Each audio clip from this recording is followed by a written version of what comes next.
Student, இன்றைக்கி நம்ம account சம்மந்தமாக நம்ம டிஸ்கிரிப்டிவ், டெஃபினிஷன், மீனிங் இதெல்லாம் பார்க்க போகிறோம். So very good morning. இன்றைக்கி கிளாஸில் ஃபினான்சியல் அக்கௌண்டிங் அப்படின்ற சாப்டரை பற்றி நாம் இன்றைக்கி பார்த்துக்கிட்டு இருக்கோம்.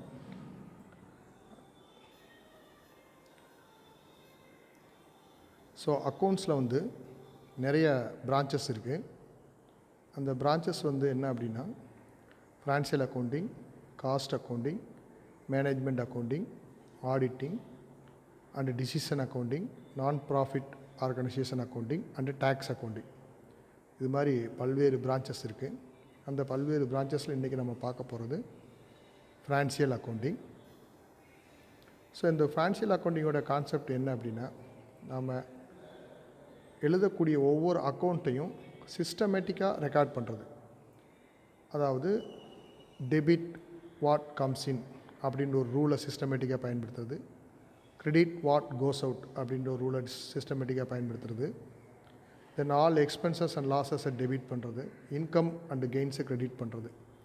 இந்த மாதிரி ஒரு ரூலை ஃபாலோ பண்ணி சிஸ்டமேட்டிக்காக நம்மளுடைய அக்கௌண்ட்டுகளை ரெக்கார்ட் பண்ணால் that is called accounting.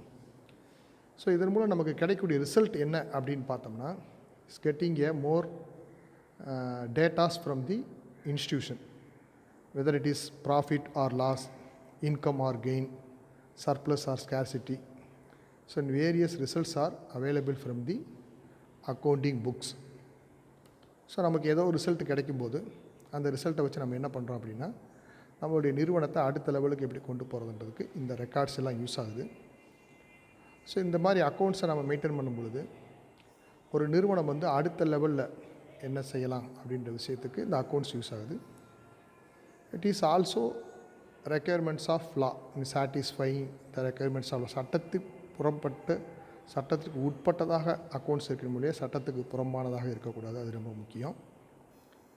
Then accounting cycles எப்படி ஆரம்பிக்குதுன்னா, ஃபஸ்ட்டு நடவடிக்கை டிரான்சாக்ஷன்ஸை நம்ம என்ன பண்ணுறோம் அப்படின்னா ரெக்கார்ட் பண்ணணும். அந்த ரெக்கார்ட் பண்ணக்கூடிய டிரான்சாக்ஷன்ஸ் எல்லாமே ஜேர்னல் என்ட்ரியாக மாறும். தென் ஜேர்னல் என்ட்ரியிலேருந்து நம்ம என்ன கான்செப்ட் கொண்டு போவோம்னா லெட்ஜர் அக்கௌண்ட்ஸ் அப்படின்ற கான்செப்ட் கொண்டு போவோம். தென் அதுக்கப்புறம் லெட்ஜர்லேருந்து வேரியஸ் அக்கௌண்ட்ஸ் எல்லாம் ஒன்றா ஒரு ஸ்டேட்மெண்ட்டாக கொண்டு ட்ரையல் பேலன்ஸாக மாற்றுவோம். அந்த ட்ரையல் பேலன்ஸ் எல்லாத்தையுமே எடுத்துகிட்டு போய் கம்ப்ளீட்டாக நம்ம என்ன பண்ணுவோம்னா ஃபைனல் அக்கௌண்ட் கொண்டு வந்துடுவோம். ஃபைனல் அக்கௌண்ட் வந்த பிறகு அந்த ஃபைனல் அக்கௌண்ட்டில் நமக்கு தேவையான கிராஸ் ப்ராஃபிட், நெட் ப்ராஃபிட் இதெல்லாம் கண்டுபிடிச்சி வச்சுட்டு அதுக்கப்புறம் அந்த நிறுவனத்தினுடைய பேலன்ஸ் ஷீட்டுக்கு வருவோம். ஸோ பேலன்ஸ் ஷீட்டை ரெண்டாக டிவைட் பண்ணி அசட்ஸ் அண்ட் லைபிலிட்டிஸ் அப்படின்ற கான்செப்டில் ரெண்டாக டிவைட் பண்ணிவிட்டு அதன் மூலம் நமக்கு ஒரு நிறுவனமானது சொத்து, பொறுப்பு அப்படின்னு சொல்லக்கூடிய அசட்ஸ், லைபிலிட்டிஸ் ஈக்குவலாக இருக்கான்னு நம்ம செக் பண்ண போகிறோம்.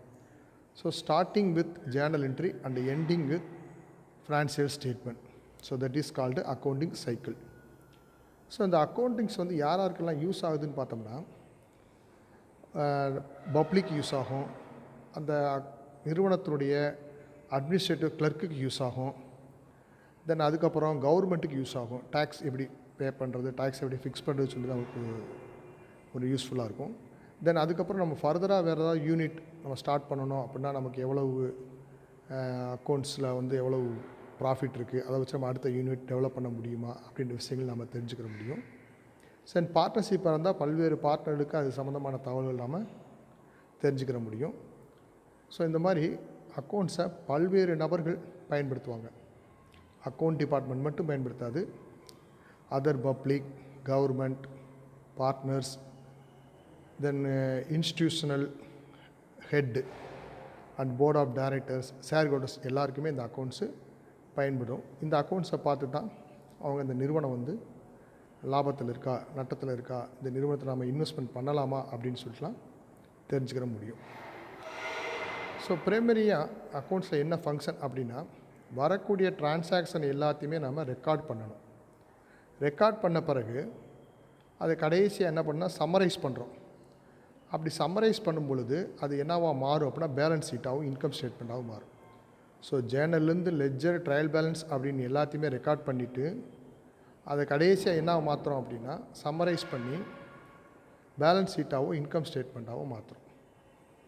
So that is the primary functions of accounting.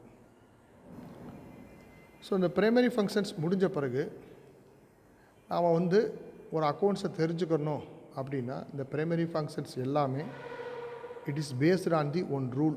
அந்த ரூல் தான் கோல்டன் ரூல்ஸ்னு சொல்லுவாங்க. ஸோ அந்த கோல்டன் ரூல்ஸை வந்து 3 பார்ட்ஸாக பிரிக்கிறாங்க: personal account, real account and nominal account. So personal அக்கௌண்ட்டை பொறுத்தளவுக்கு அதனுடைய ஃபார்முலா என்ன, அதனுடைய ரூல் என்ன அப்படின்னா, debit what comes in, credit what goes out, debit the receiver, credit the giver, debit all expenses and losses, credit all income and gains அப்படின்னு சொல்லிட்டு 3 set of rules இருக்குது. அதில் பர்சனல் அக்கௌண்ட்டில் நமக்கு யார் பணம் கொடுக்குறாங்களோ, யார் வாங்குகிறாங்க அப்படின்ற 2 கான்செப்ட் நம்ம தெரிஞ்சு வச்சுக்கணும். ஸோ யார் பணம் வாங்குகிறாங்களோ அவங்களுடைய நேமை டெபிட் பண்ணிடணும், யார் பணத்தை கொடுக்குறாங்களோ அவங்களுடைய நேமை கிரெடிட் பண்ணிடணும். ஸோ பர்சனல் அக்கௌண்ட்னாலே ஒரு நபரை பற்றினது தான். ஸோ அந்த இடத்துல debit the receiver, credit the giver. Then real account அப்படின்றது it is one asset or property.